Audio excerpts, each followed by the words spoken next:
I got my lucky break about 2-3 years later.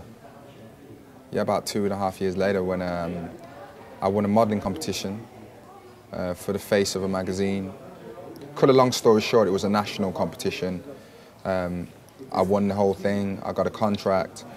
I had auditions. I met Puff Daddy and like Mary J. Blige and all of his artists and stuff. And I sort of was rubbing shoulders with these guys, and I saw the lifestyle they were leading. I thought they were great role models, and I just wanted to basically duplicate what they were doing. I auditioned, and 6 months later I was in Blue after moving to London. Were you already really into music yourself? No, music was one of those things I'd pick up. Like I could hear a song 2 or 3 times and I'd know the song, word for word.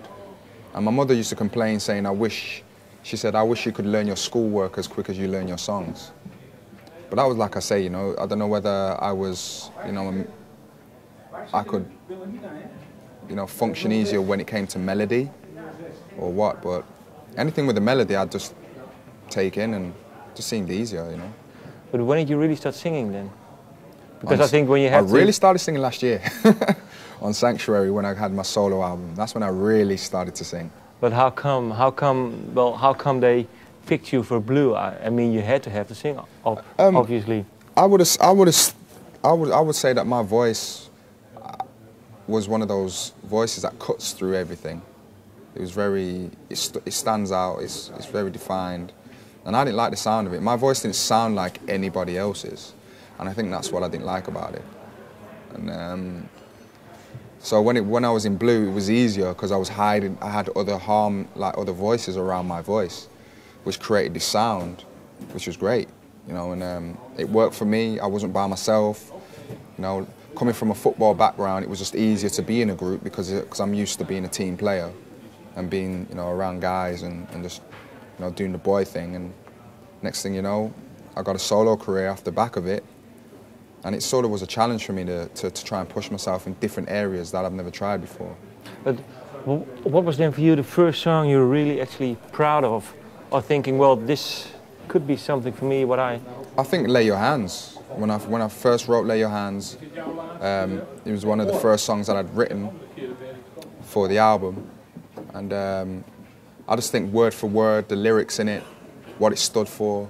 You know, I wrote it about a friend of mine that committed suicide. But a lot of people wouldn't see it as that. They'd probably see it as a love song.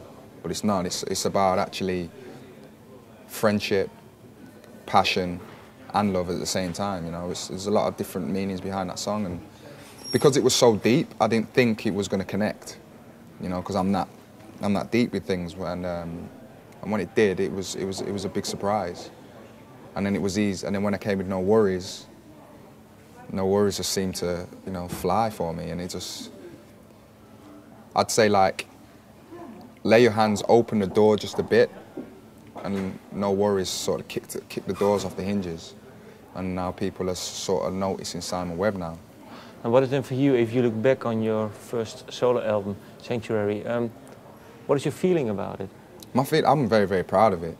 You know, when I was offered a solo deal, I thought this was my opportunity for me to do hip-hop or R&B and do something, you know, that was very close to my heart.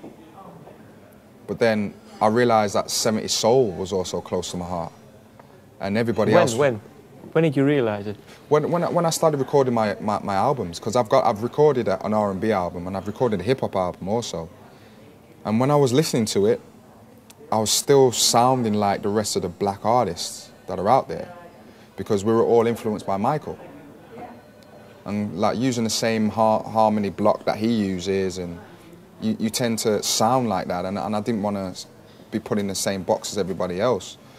And plus, I didn't want to write songs that were saying, hey baby, come over here, show me your butt, here's some champagne, I'm the man.